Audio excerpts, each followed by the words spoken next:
Vengo entrando a la, vengo entrando a la clase. Estamos grabando, esta es la quinta clase de filosofía general de la Universidad Politécnica de Honduras. Hoy pues estamos abordando 3 temas importantes y que vamos a irlos desarrollando poco a poco. Así que ya pasé lista y al final, antes de que termine la clase, el que ingresó después me va a poder decir el nombre para poder pasarle la lista. ¿Listo? Ok, entonces estaba haciendo una interrogante en este momento. ¿Qué han escuchado ustedes o qué han, no sé, por ahí desde el colegio o por curiosidad o lo que les han dicho? ¿Quién es este señor Charles Darwin? ¿Qué han escuchado ustedes mencionar acerca de él? Rick, no sé si estoy en lo correcto, pero lo que quiero opinar, no sé si estoy en lo correcto, pero me parece que fue el que creó la teoría de la evolucionista o la evolución, algo así. Ajá. ¿Y sabe que usted los seres iban evolucionando, pues, que el ser humano iba evolucionando, ¿o no fue él? Ajá, muy bien, qué excelente. Muchas gracias, Dorian. Ya nos dio un primer punto. ¿Qué más han escuchado ustedes hablar de quién es Charles Darwin? ¿Cuáles los demás? Según yo recuerdo, licenciado, Charles Darwin era, como decía el compañero, que hablaba sobre la teoría de la evolución, que veníamos desde el mono. Y si no estoy mal, él es famoso por los viajes que realizó y uno de ellos, bueno, no sé si estoy bien, fue que fue a la isla Galápagos. Galápagos. Sí, muy bien, gracias, William. Otro aporte importante también, vamos agregando más datos, más información. ¿Alguna última persona que tenga algún dato de quién es Charles Darwin? Aparte de los dos que ya dije, de las dos informaciones que ya nos presentaron. ¿Alguien más?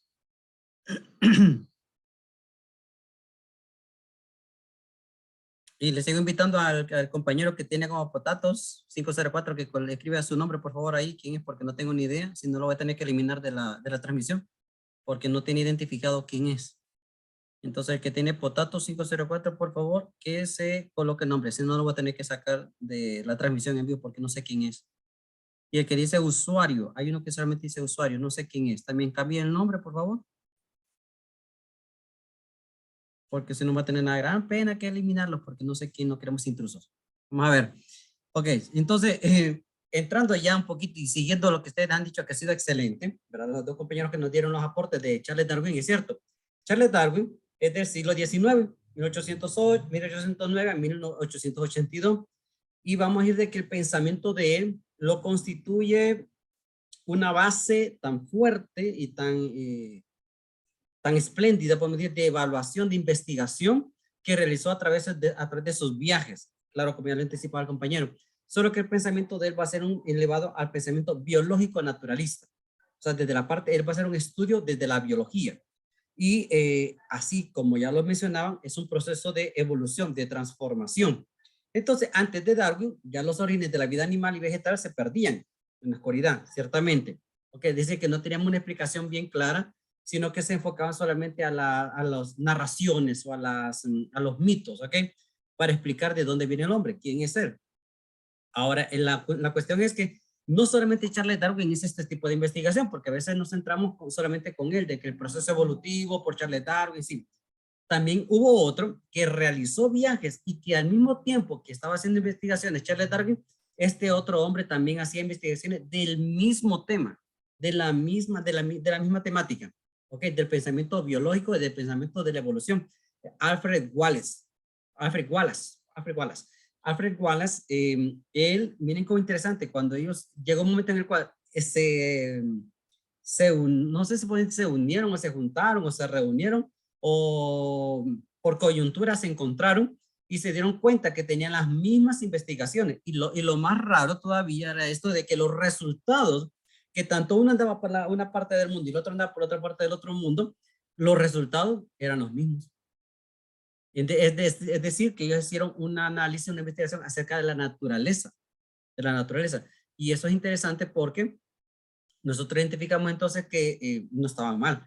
Tanto Charles Darwin como Wallace andaban bien en el sentido de investigación, porque los resultados que van obteniendo eran similares, eran muy similares. Entonces, Darwin va a resumir el argumento central de su teoría diciendo de que dado que se producen más individuos que los que se pueden sobrevivir, de los que pueden sobrevivir, tiene que haber entonces en un caso una lucha de existencia. Es decir, hay tantos que existen, tantos que van naciendo, que llega un momento en el cual es mucha la población, por lo tanto solamente puede sobrevivir o puede existir, ¿quiénes?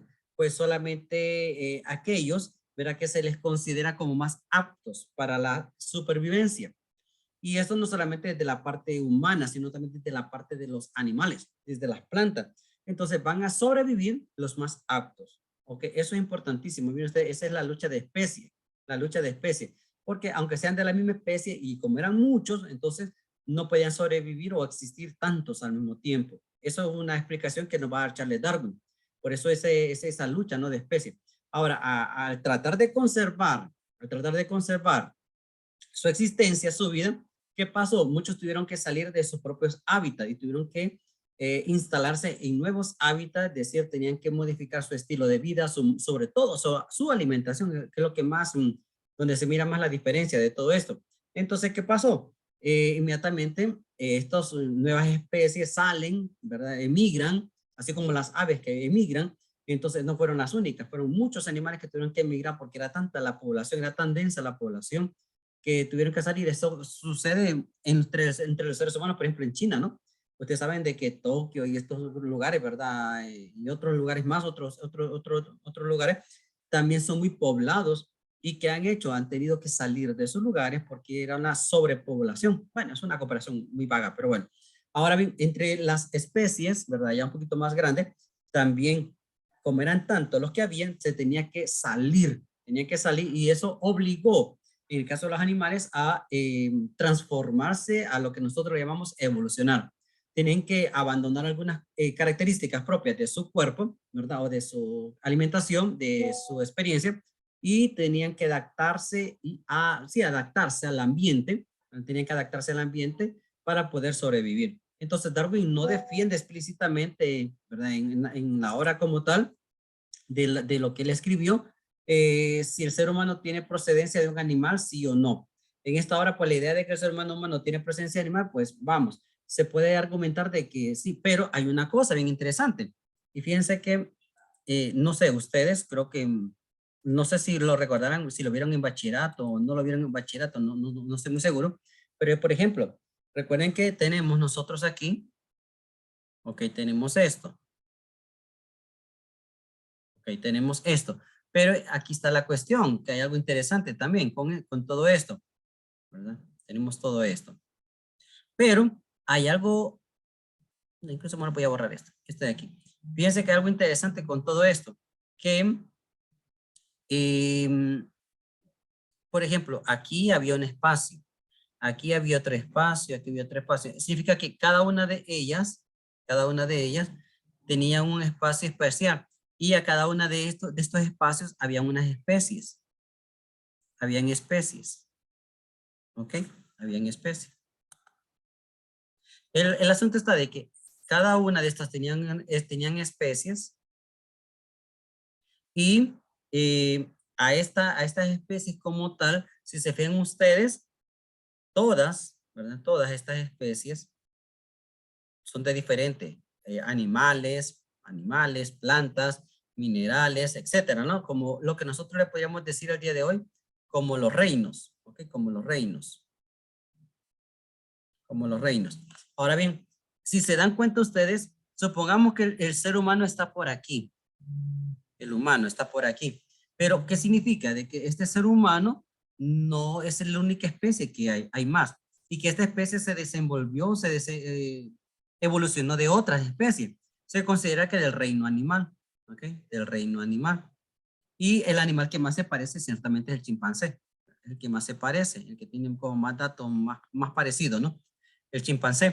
Pero, si se fijan ustedes, todo esto, ¿verdad? Ya todo en conjunto, es un árbol. Es el famoso árbol de la vida. Pero este es el árbol de las especies.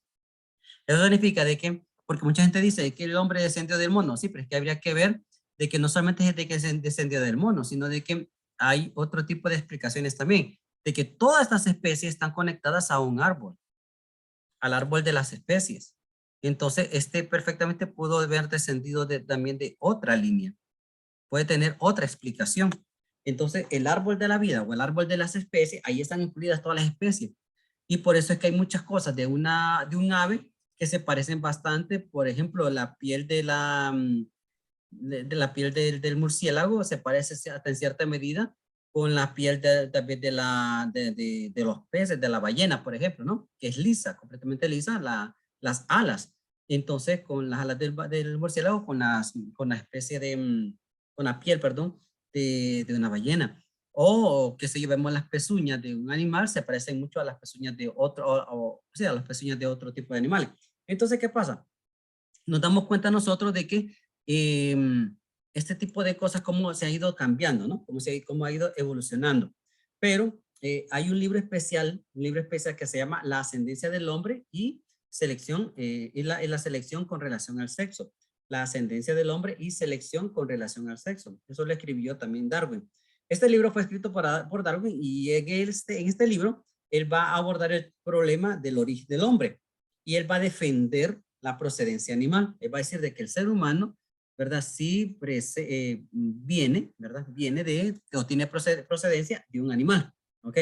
De un animal, pero un animal no cualquiera, sino que tiene que ser un animal que fuese muy parecido, sus rasgos tendrían que ser muy, muy parecidos, muy, muy, muy parecidos. Entonces, tiene que tener una fisionomía, una anatomía muy similar y una fisiología muy, muy similar también que se pudiera comparar.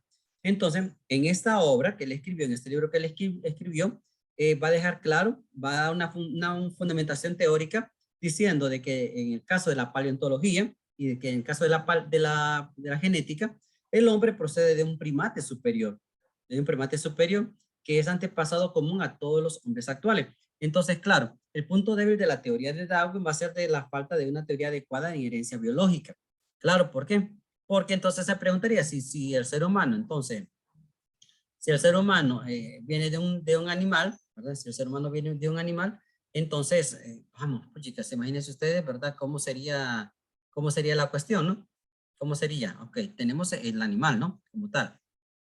Ok, entonces si tenemos aquí, vamos, pongamos aquí un poquito aquí. Un chimpancé. Bueno, los chimpancés creo que no tienen cola. Creo que estos no tienen cola. Ok, entonces, ¿qué sucede? Aquí nosotros identificamos que viene y que hay otra cosa interesante, ¿no? Entonces, ay, Dios, ya me borró esta cosa. Espérame que ya no me raya. Ya no me raya.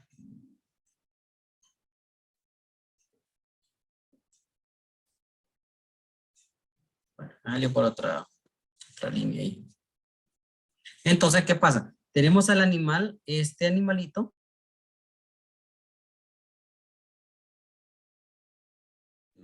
Me sacó de donde estaba metido. O sea, la cuestión es, lo que quería dar a entender era que si tenemos un animalito, pero un chimpancé, ¿por qué no todos los chimpancés son seres humanos? Porque sé que hay cierto tipo de clases. Una clase que sencillamente una clase que sí está, como que alcanzó ese proceso de evolución, cambió ese proceso, ¿verdad? Evolucionó, pero también hubo algunos primates que no evolucionaron, Entonces, vamos, sería interesante, ¿verdad? Identificar cómo cada uno de estas personas, cada uno de estos seres, ¿verdad? Verdaderamente se les puede decir que, que verdaderamente sí están, ¿verdad? Sí están en un proceso evolutivo o no lo están. Bien, tuve que sacar a estos dos integrantes, pues no sé, como nunca se identificaron, entonces no tengo idea quiénes son los dos que los mandé ahorita a la sala de espera. Entonces, si se vuelven a integrar, que coloquen el nombre, ¿verdad? Porque sin nombre no voy a tener estudiantes aquí o no sé quiénes serán. Eso solamente para que si son estudiantes, que se identifiquen, porque ya ahora te va a pedir de que se identifiquen y no cambian los nombres. Entonces, el que no está, lo voy a eliminar de acá también, de aquí, porque chivate, nunca se sabe dicho dato. Entonces, bueno, sigo. Ahora bien, la selección natural. Fíjense que es algo interesante, porque cuando hablamos de la selección natural, hablamos de que hay algo bien, bien relevante con esto. ¿Y qué es lo que hay de relevante con esto? Pues miren de que aquí sí les quiero compartir esta parte. Ok. Ustedes pueden observar aquí la selección natural. no me gustaría que lean, sino que vean las figuritas de los pajaritos. ¿Qué ven ustedes en la figura de los pajaritos? ¿Qué ven de especial? El Observen pico. bien. Ajá, el pico. ¿Qué más? Que es como una evolución. Ojo. Los ojos. ¿Qué más? A ver, sean bien observadores. La forma de la cabecita. Ajá, Yo lo que veo es que hay como un tipo de evolución en ellos. ajá. Como que si fuesen el mismo, pero hubiera un cambio, algo así. Y donde más se mira marcada la diferencia.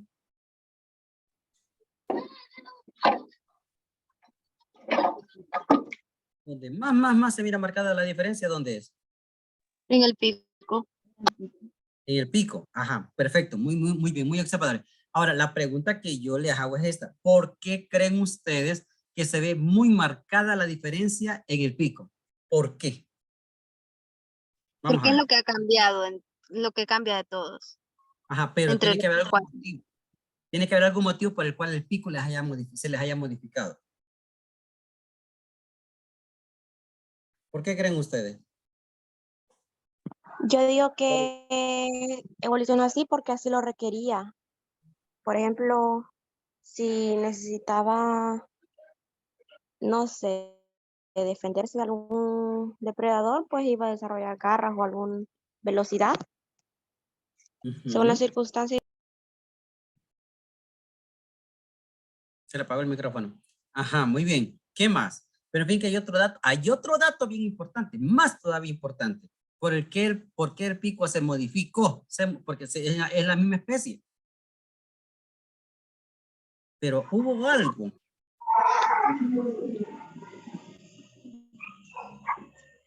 ¿Por qué creen? Adaptación al cambio. Mande, William. Adaptación al cambio. Ay, no le entiendo. Ay, no le escucho. Baby. Adaptación al cambio, le digo. Sí, para adaptarse al cambio de qué. Puede ser a cambios climáticos, a cambios de, que podemos decir de, ¿cómo le puedo decir? De lugar de donde esté. Ajá. Pero es que hay O algo más todavía. ¿Por qué los animales viajan, emigran? Para darle mala respuesta. Cambio climático. Sí, pero Por hay la otra cosa también. alimentación. Por la Por la alimentación. alimentación, exactamente, Dorian. Por eso, por la alimentación. Si se fijan ustedes, cuando se hicieron esta investigación, estos son pichones. Entonces, en la investigación se dieron cuenta que habían pichones en las montañas, pero las montañas eran muy altas, entonces habían pichones en la parte de abajo, pichones en la parte de medio y pichones más en la parte más alta. Entonces dice que recuerden que dependiendo de la parte de, bueno, lo que cosechan, sabrá mejor eso que yo, que dependiendo de dónde estén cosechando, así también va a ser factible el poder obtener de la planta, ¿verdad? El fruto.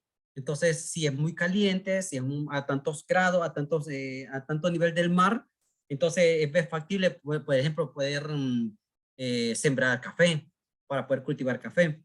Entonces, si es una parte demasiado alta, como que no sé, ¿verdad? Eso considero que los que trabajan un poquito más en el campo y que les ha llamado más la atención y que conocen de ese tema, sabrán de que no en todo lugar se puede sembrar el mismo tipo de planta.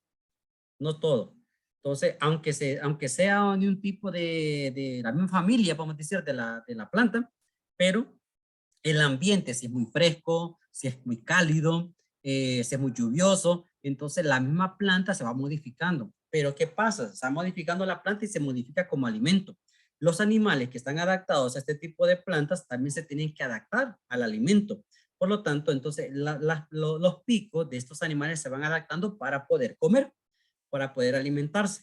Entonces, claro, nosotros identificamos de que el ser humano también va a enfrentar esa situación de modificación, porque antes, recuerden que las comidas al inicio, ¿verdad? Los aborígenes como tal, la comían cruda, la comían cruda, ¿verdad? Y tenían que tener unos molares pues muy gruesos, muy fuertes. Sin embargo, después con el invento del fuego, eso cambió, se empezó a cocinar, entonces la carne ya era más blanda, por lo tanto no había tanta exigencia, de verdad, de los molares para poder masticar aquel alimento.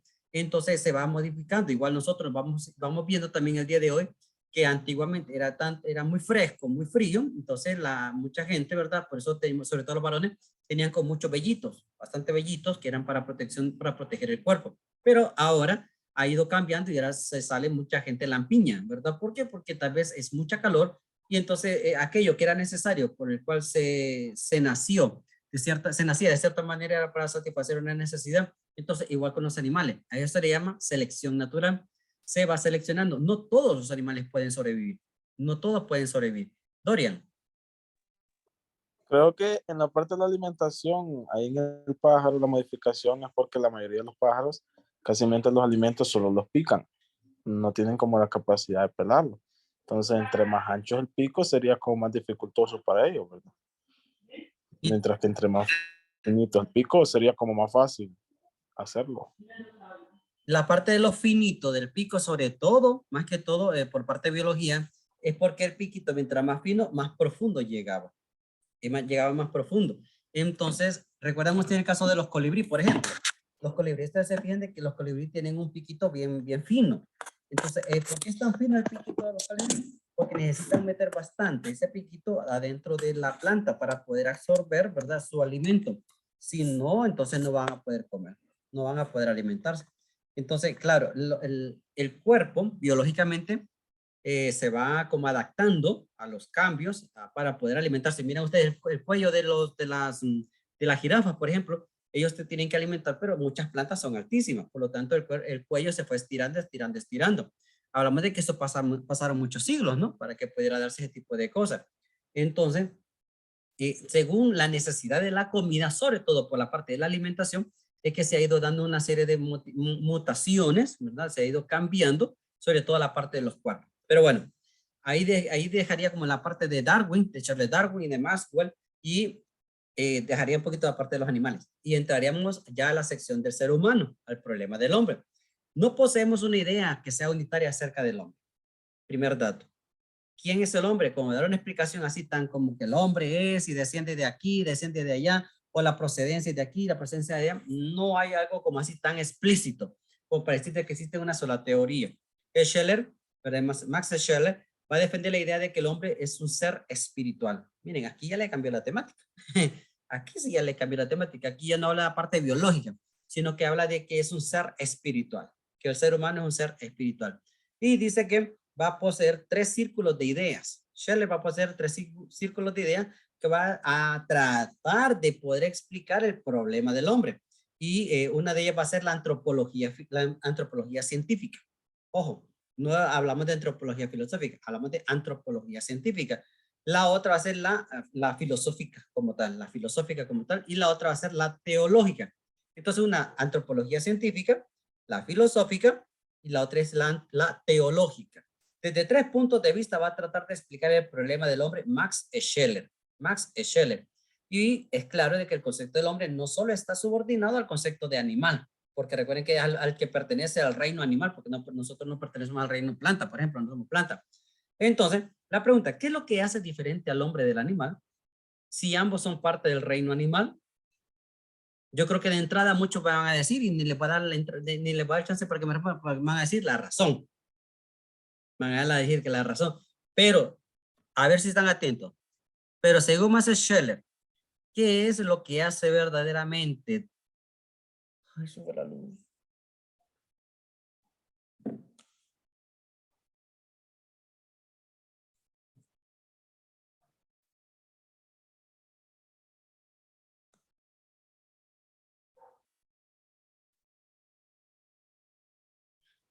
No tengo descargado esto.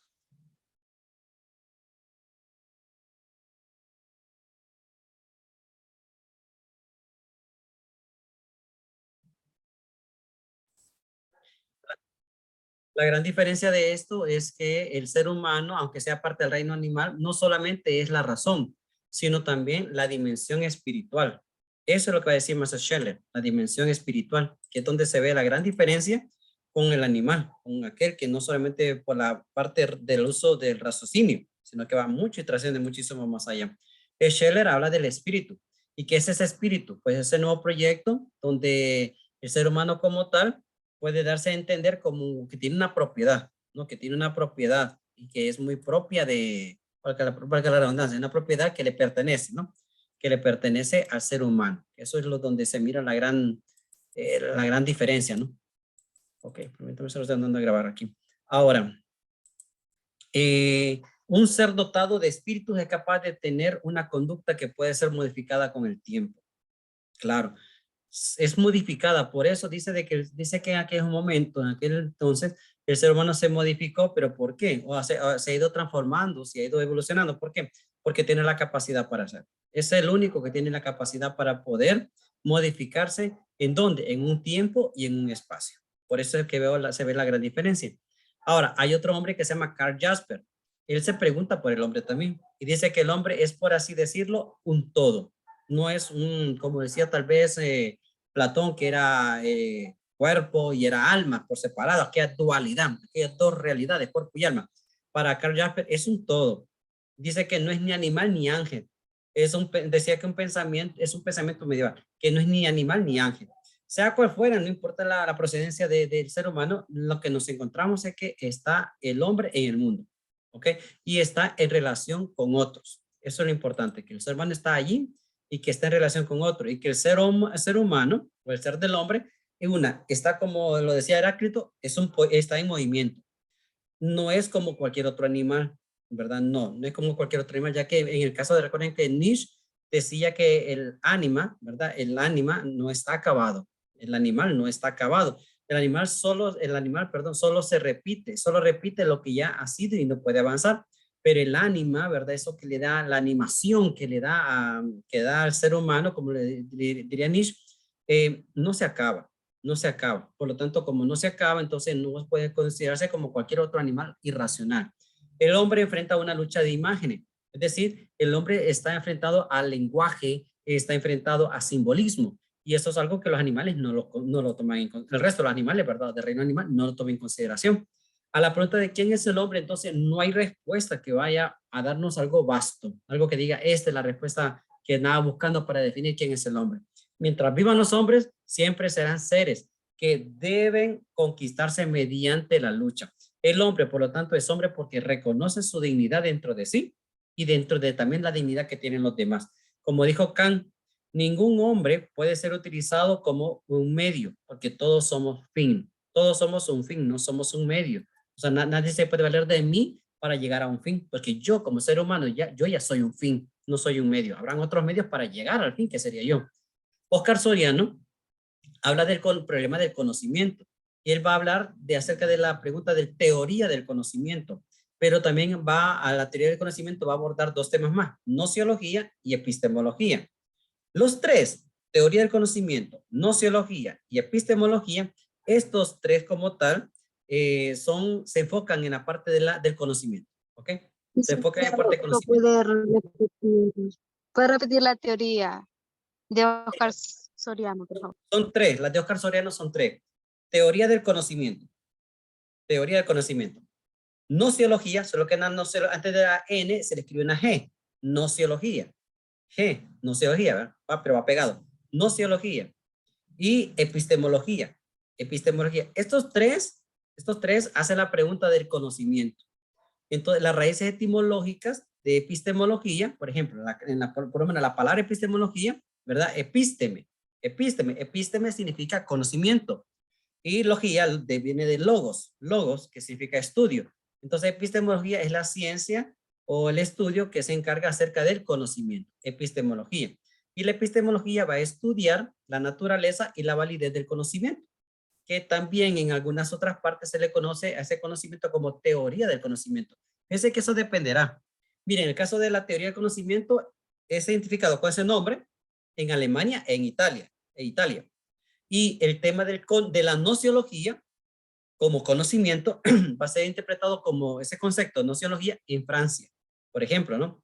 Y interesante, ¿no? Porque estos son datos que a veces uno dice, porque la manera de comprender el conocimiento, dependiendo de dónde esté, así le conocen. O la conocen como epistemología, o la conocen como teoría del conocimiento, o la conocen como nociología, dependiendo si está en Alemania, si está en Italia, si está en Francia, o si está en Estados Unidos también. Eso va a variar un poquito, que es la gran diferencia. Ahora bien, la verdad del conocimiento. Bueno, hay un hombre que yo lo estudié, me acuerdo que nosotros hicimos un tema de investigación cuando estaba sacando esa clase, que se llama Hessen. El Hessen es bien profundo, muy profundo. Hay que leer material de él, pero bien profundo, pero bien interesante, porque él habla de la verdad del conocimiento. Y dice Hessen que la verdad de un conocimiento radica en la concordancia, que nosotros le llamaríamos lógica, el conocimiento. La concordancia de la imagen con el objeto, es decir, la imagen, lo que está ahí, con la imagen que yo puedo proyectar en mi mente con el objeto mismo que está ahí, porque yo puedo ver que algo está ahí, pero ¿cómo lo percibo? Es decir, cómo la imagen de aquel objeto llega a mí. Ese criterio de verdad nos hace formularnos una pregunta. ¿En qué podemos conocer, en qué podemos conocer si un conocimiento es verdadero? Porque nuestra percepción nos puede decir una cosa, pero la realidad puede que sea otra. Yo intuyo que lo que estoy viendo es una realidad. Sin embargo, si hago un estudio más profundo, me puedo dar cuenta que había algo mucho más allá y que era diferente. Entonces, la definición clásica de verdad, vamos a decir que la verdad de un pensamiento consiste en aquello que llamamos un acuerdo con la realidad. La verdad es todo aquello que acuerda con la realidad. Miren usted qué interesante. La verdad. Buscamos la verdad. Todos queremos saber la verdad, cómo es la verdad. Pero para saber quién me dice la verdad, o para saber si estoy en la verdad, entonces debe haber una concordancia con la realidad. Miren usted, debe concordar, debe haber un acuerdo con la realidad. Eso es donde está la gran diferencia, ¿no? Y eso nos va a ayudar a nosotros a poder identificar de que el conocimiento llega a nosotros, pero el conocimiento es verdadero. Bueno, si es real, es verdadero. Si está allí, y no solamente es mi impresión, sino que verdaderamente hay algo más que mi impresión, que estoy viendo que esa impresión que tengo concuerda con la realidad, que hay lógica, entonces sí es algo real. Interesante. El punto central es la creencia. Ahora, nosotros identificamos también aquí que hay 5 problemas. La posibilidad de conocimiento, que ya lo hemos visto.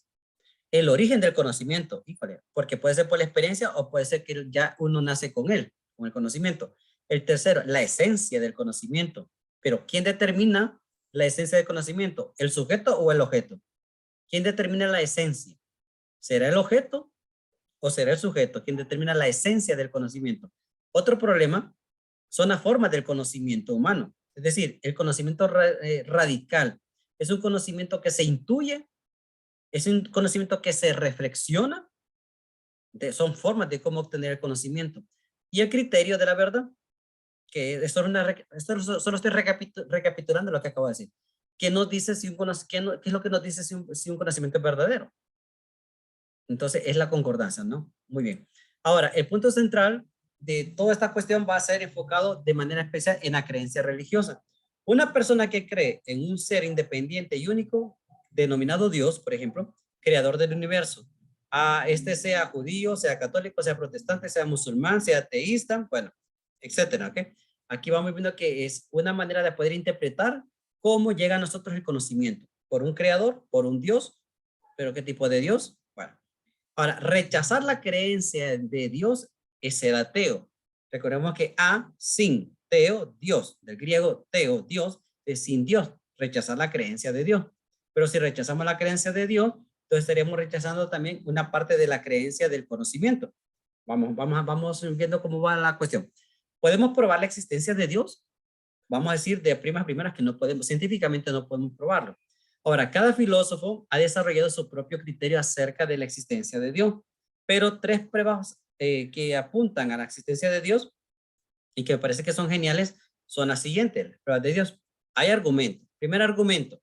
El primer argumento de la existencia de Dios es el argumento de diseño.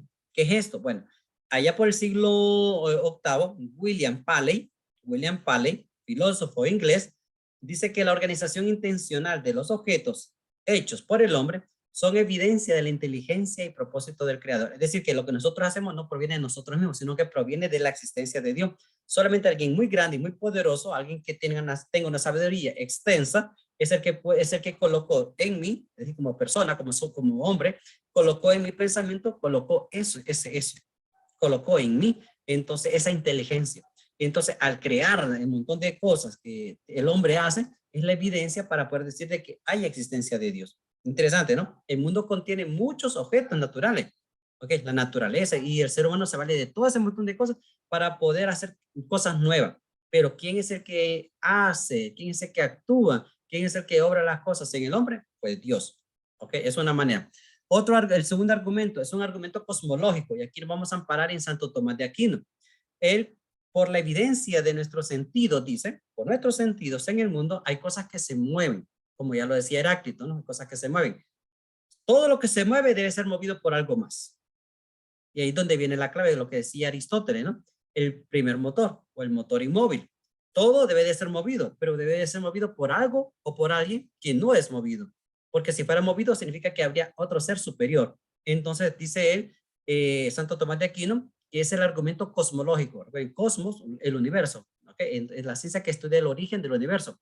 Entonces Santo Tomás hace un estudio teológico y entonces pone en evidencia diciendo de que nuestros sentidos en el mundo nos hacen decir que todas las cosas se mueven. Todo, yo me muevo, el aire mueve las cosas, las plantas se mueven. Entonces, si todo se mueve es porque algo debe de empujar a que las cosas se muevan, pero ese algo no debe de ser movido. Ahora bien, si cada cosa se mueve, tiene su turno para ser movido, por algo que también se mueve, que al mismo tiempo requiere una causa de movimiento, pero debe haber un principio al cual no puede ser movido. Esta es la causa eficiente, ¿no? O sea, es una causa que no necesita ser movido. No puede ser movido. Y el tercer argumento es un argumento ontológico. Recuerda que ontológico, onto significa, viene de ente, ser. Okay, la ciencia que estudia el ser. El argumento ontológico. Este fue propuesto por el estudio de la lógica, sobre todo por San Anselmo en el siglo XI. Y dice que yo poseo la idea de un ser que no puede ser más grande concebido. Es decir, hablamos del tema de la existencia. Existir en realidad es más grande que meramente ser concebido. Una cosa que exista y otra cosa es ser concebido. Cuando se habla de concebir es porque hay una pareja. Entonces dice que la existencia de Dios es mucho más grande que concebir, porque para concebir es que necesita que tenga un papá y una mamá. Es cuando uno se pregunta, ¿Dios tiene papá y mamá? Claro que no, porque no se habla de una concepción, sino se habla de una existencia, Por lo tanto, no puede concebirse si existe. No se puede concebir algo, porque concebir tendría que obligatoriamente tener la unión de un hombre y una mujer, o de dos especies diferentes, para poder entonces así tener una nueva existencia. Pero en este caso dice que la existencia de Dios sencillamente no es por medio de una concepción. Y no me refiero al nacimiento de Jesús, me refiero a la existencia de esencia de Dios. De la esencia de Dios dice en este momento que es porque existe, siempre ha existido, no por una concepción humana, no por una concepción de especies o la unión de un esperma con un óvulo, no, sencillamente es una existencia que siempre ha estado. Son las maneras de cómo se piensa, ¿verdad? Y se dice. Y el último, la razón y la fe. Según Aristóteles, la teología es la ciencia, hablamos teología, teodios-logía, ciencia que estudia el origen de Dios. Entonces la teología es la ciencia absolutamente primera. Así lo dice Aristóteles, es la ciencia absolutamente primera. Dice que la teología es como la que puso la base de todo. Es lo que está diciendo, ¿no? Lo divino está presente en alguna parte. Según Aristóteles, está presente en la naturaleza en forma de extensión. Dios está, pero se ha extendido. ¿Cómo? Por medio de su creación. La creación ha salido de Dios. Entonces, como ha salido de Dios, es una extensión. La creación es una extensión del amor de Dios. Eso es lo que está diciendo, lo que está explicando Aristóteles. ¿Okay? Miren qué interesante, ¿no? Porque cualquiera diría que por ser filósofos son ateos.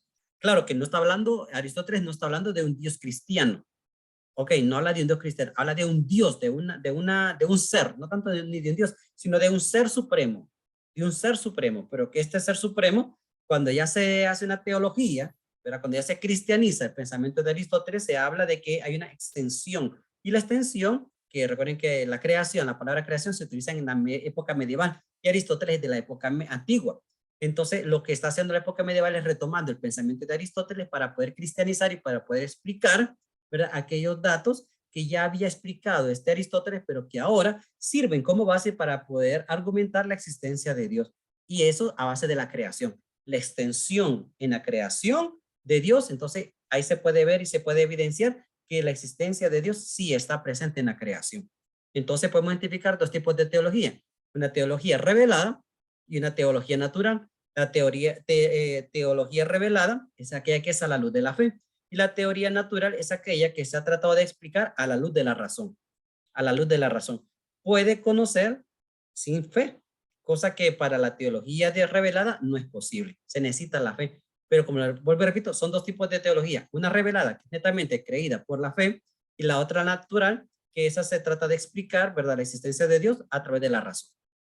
Eso es como, mire, se los dije así resumido porque ya se me va a terminar ya está a puntito de que se me apague la computadora. Entonces son datos importantísimos que me gustaría que quedaran con ustedes con ellos, ¿verdad? De igual manera esto está siendo grabado y lo pueden ver más despacito.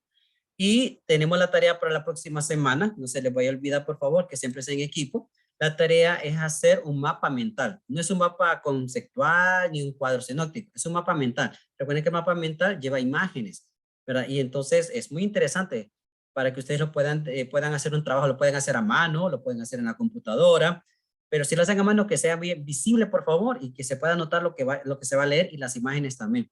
Eso vale 10%. Deben de subir el trabajo al campo virtual. Se tomará en cuenta la fidelidad del tema de lo que hemos visto ahorita, lo que hablé hacia, a grosso modo. De igual manera, yo les voy a subir las diapositivas en el campo, que fue lo que ya hice ahorita de manera muy resumida. Se los voy a subir para que ustedes puedan tener como base todo el material, ¿verdad? En la diapositiva.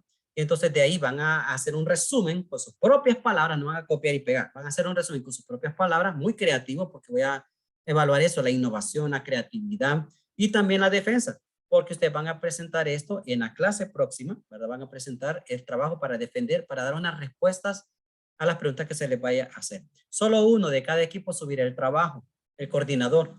Deben de tener el cuidado de escribir el nombre y apellido completo de cada miembro, porque hay algunos nombres que se parecen, ¿ok?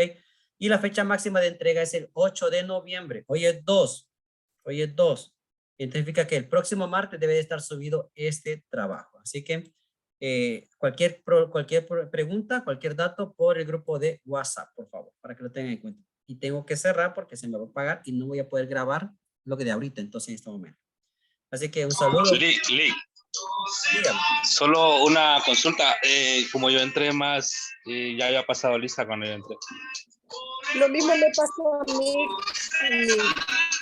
Ok, déjenme ver si no se me apaga la computadora, sino por el grupo de WhatsApp me dicen quiénes son, ¿verdad? Porque esta cuestión es de... La grabación, Las vale. preguntas sobre las tareas la podemos hacer en el grupo de WhatsApp, ¿cierto?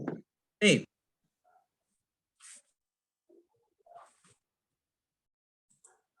Oops. Es que no sé, mal momento se fue la luz. Déjenme ver, está abriendo la página de registro para la asistencia. Ay, Dios. Licenciado, buenas tardes. Hable rapidito, antes de que se apague. No, Lick, fue porque hasta ahorita ingreso, yo le mandé el motivo ahí al WhatsApp, al grupo. Ok, permítame. Estoy tratando de que esto se abra rápido, lo más rápido posible. Está lento. Ok, deme nombre rápido, nombre y sede. David Baquedano de Tegucigalpa. David Baquedano de Tegucigalpa. David, ya. ¿Qué más? Marina Yolani de Comayagua. Les entiendo. Marina Yolani, Comayagua. Marina Yolani Comayagua. Aquí está. Ajá, ¿quién más? Guillermo Brooks. ¿De dónde? Danlí. Listo. Sadie Sierra de Dan Lili. Heidi. Sadie. Sadie, Yolisa. Listo. Silly. ¿Quién más falta? Porque esta cosa ya se me va a apagar en rojo. Maura Álvarez de Dan Lili. No entendí. Kevin López, Comayagua. ¿Ah? Kevin López, Comayagua. Kevin Alexander López. Listo. Sí. Listo. Maura Álvarez de Dan Lili. Maura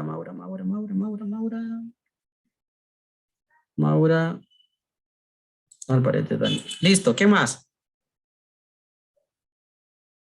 ¿No están todos? ¿No falta ninguno? Ok, tengo aquí como no asistente a Sara María Zambrano, Luis David Gutiérrez. Ellos, como no asistentes. Bien, y tengo que darle aquí a esto cerrar, porque si no... No falta nadie porque le estoy dando cerrar. Ok. Ya le di cerrar.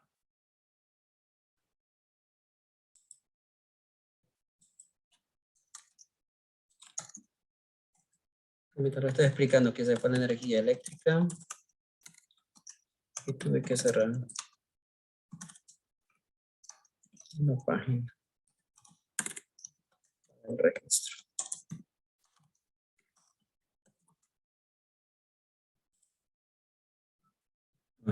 Dios. Cuarta, quinta, vamos a cerrar quinta.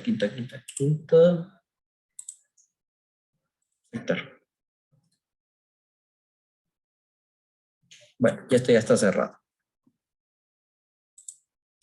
Bueno, cualquier cosa, bueno, de igual manera, bueno, hasta aquí nos vamos a quedar. De igual manera queda como evidencia, ¿verdad? De que se fue la luz y el trabajo lo vamos a hacer. Cualquier pregunta por el grupo de WhatsApp, que hagan pues igual manera los trabajos, ¿verdad? Ya saben, el próximo martes tiene que estar entregado este trabajo hasta las 11:55 de la noche. No lo dejen al último momento, por favor. Y en el campo virtual va a estar, creo que ya está, mejor dicho, porque esto ya ya había dejado subido yo también los archivos. Ahí tiene que aparecer el archivo en PowerPoint. Así que les deseo la mejor de la suerte y ánimo. Buenas noches. Buenas noches para todos y para todas.